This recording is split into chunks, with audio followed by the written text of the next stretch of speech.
São Tomé and Príncipe is a small island nation located off the western coast of Central Africa, in the Gulf of Guinea. Its national flag features green, yellow, and black stripes, with 2 stars symbolizing the main islands. The flag's vibrant colors represent hope, richness, and the African continent. Unlike some nations with monarchies, São Tomé and Príncipe is a democratic republic. The country gained independence from Portugal in 1975 and now has a president as head of state and a prime minister as head of government. Its political system is based on a multi-party democracy, ensuring regular elections and political participation.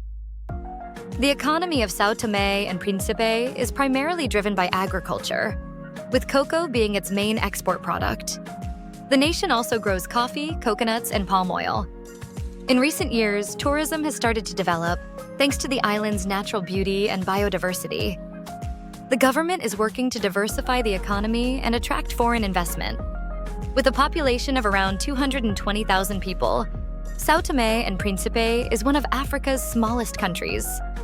The population is diverse, with rich cultural traditions influenced by African and Portuguese heritage. Portuguese is the official language, and music and festivals play a central role in daily life.